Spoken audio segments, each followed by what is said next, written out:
Good evening, folks. Welcome to today's session on Vedic Astrology series.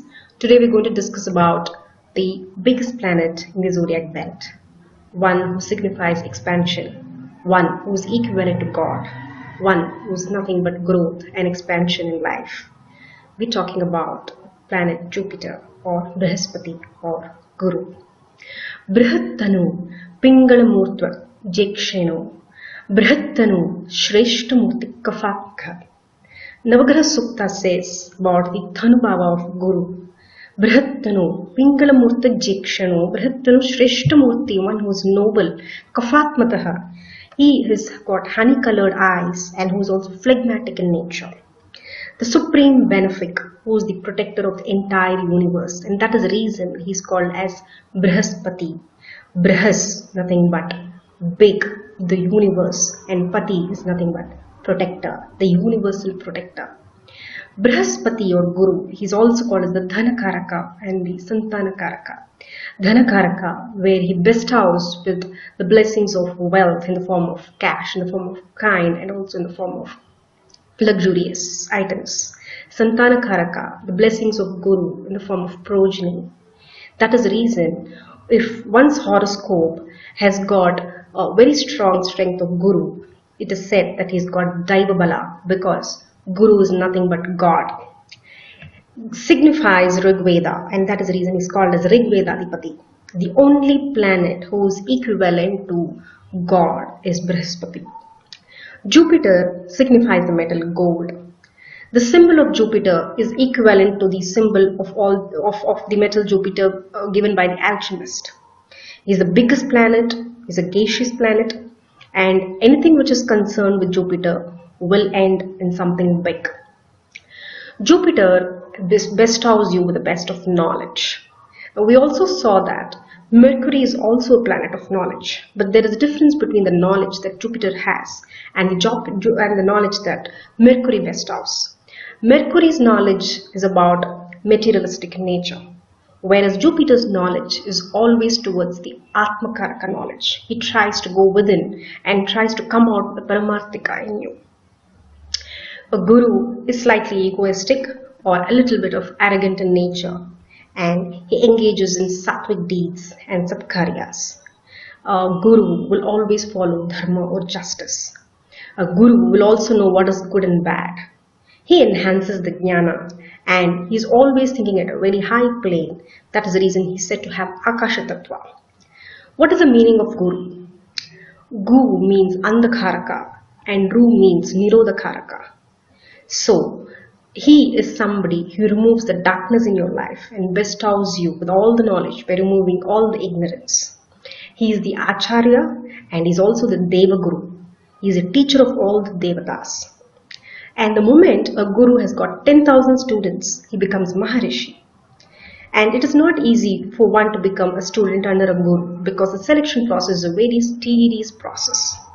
The undeserving will not get a chance to be his student. That is the reason it is said, Guru Brahma, Guru Vishnu, Guru Devo Maheshwara, Guru Sakshat Parabrahma, Tasmai Shri Guruve Namaha. Jupiter signifies elders. One who has seen 10,000 full moon days, about 83 years, is said to have attained Sahasra Chandra Darshana. Such persons are blessed and are respected by everybody. He is a Vedadi and he is a Brahmin, and he is respected irrespective of age. His brightest planet, and hence his drushti, when it falls in a particular house, is supposed to enhance the karakatva of the particular house.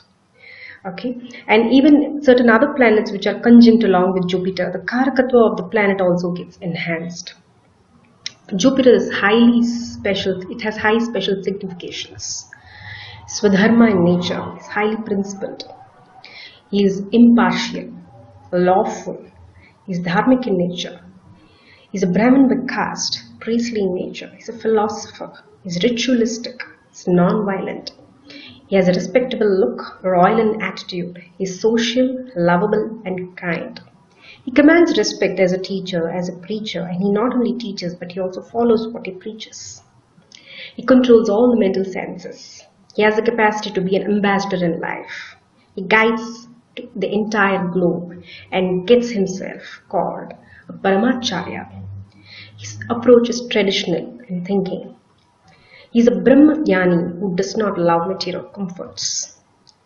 He is a Dharmishta and he's got 10 qualities: Dhruti, Kshama, Dama, Asteyam, Shaucham, Indriyanika, Dhi, Vidya, Satyam, Akrodho. Dhruti means determination. Kshama, forgiving. Dhamma, control over senses. Asteyam, doesn't steal others' stuff. Shaucham, very clean. Indriya Nigraham, has control over his physical senses. Dhi, wise. Vidya, knowledgeable. Satyam, follows truth, is truthful. Such a person will have inbuilt philosophical courage and he knows the Atma Vidya. Navagraha Sutra says, Devanamcha, Rushinamcha, Gurum Kanchana Sannibam, Buddhibhutam Trilokesam, Tam Namami Brahaspatam. He is the intelligent giant of the highest order in all the three worlds, Trilokeshas. In the Ruk, he is mentioned as Dravinam Dehi Chitram. He signifies money in various forms. Dravinam Dehi Chitram in the form of cash, in the form of jewelry, etc. If you look at the 9th, 10th, 11th, 12th Bhava in the Rashi chart, which is from Dhanush to Meena, it signifies Dharma, Artha, Kama, Moksha. A Jupiterian character cannot be understood at a very young age. It takes a lot of time to understand what moksha is. And moksha is a step-by-step process. One has to look at dharmic principles. One has to go through the artha in life in terms of being born, enjoying comforts, getting married, having kids, looking at all the material comforts, which is called as artha. Then having kids, kama, and then it is moksha. Because once you go through this vicious cycle, looking at what you want to do, what exactly is life, you want to look at the meaning in it, and then finally you say that, hey, there's no meaning in this. And that is when you get into the concept of moksha. So the role of the bhava 9, 10, 11 and 12 is very important, and they are both supplementary and complementary to each other. And it's only during your elderly age, at an elderly age, you tend to understand what moksha is. So Jupiter is signification of anything that is yellow in color, sweets, yellow sapphires is gemstone. So as a profession, he's into teaching and also into spiritual matters, and he rules the northeastern direction, and it is called the Isana Mulai. What happens, what is kind of diseases that you can get due to Jupiter? One is liver, and then jaundice, or even cancer, and even bronchitis, because he signifies the Akasha Tattva, and sometimes even diabetes as well. Especially when Jupiter is placed in the 6th house, you're prone to get these kind of diseases, stress-related diseases as well, because a Jupiterian is always fearful of the society, so he might land into a stress-related disease as well. He owns Dhanush Rashi and then the Meena Rashi. He is exalted in Cancer or Karkataka, and he is debilitated in Capricorn. His Mula Trikona is Dhanush Rashi, and he aspects the 5th, 7th and 9th house from where he is posited. And his body is golden in color. He has 4 hands. Actually, the Graha Mandala is situated in the north side, and he signifies Bengal gram and also the yellow sapphire as a gem. And his chariot is golden in color. His wife is Tara. His Shakti Devata is Shankari. His vehicle is Pandurashva. Adi Devata is Indra. Pratyadi Devata is Brahma. Abhimani is Vishnu and Rudra. The number of japas for propitiation is 19,000. The number of homas is 1,900. The number of tarpanas is 190. And you need to conduct this for 19 days, especially on a Thursday and in an Anuradha star. And the japa, that is the chanting that you need to do, is Om Guruve Namaha. At the end of it, you need to offer a golden yellow silk cloth as gift. And he signifies Ashwatha tree, curd rice, and yellow samandi flowers. It is said that if you offer yellow color, especially the samandi flower, on a Thursday to Guru, it is very beneficial. And the Dasha period of Jupiter is 16 years. He rules over thigh region in the body. His enemies are Mercury and Venus, and his friends are Sun, Moon and Mars, and Saturn is neutral. When Jupiter transits into the second, fifth, seventh, and ninth houses in your chart, it is supposed to be very beneficial, and that is when it is said that you have Guru Bala.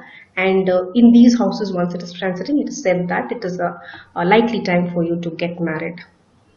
And his aspect in Muhurta Lagna or on the Muhurta Lagnadipati is also said to be very beneficial, and it is said that it can actually ward off millions of doshas, and this is a universally accepted fact in Vedic astrology. And even during Prashna chart, the aspect of Jupiter into the 11th house is said to be very beneficial and is bound to give good results for the person who's actually asking the Prashna. So that brings us to the end of today's topic, which is about Jupiter. And this video will actually not get into a completion unless I mention about my guru, who's Mr. Dilip Ji, Mr. E.K. Dilip Kumar, and he is responsible for whatever I am now. And he's the person behind all the YouTube videos that I'm doing and my knowledge about astrology. So I dedicate not only this video but also the other videos to him, and my pranams to him. I'd like to continue doing this service, and I seek his blessings and ensure that I will do my best. Thanks a lot. Bye bye.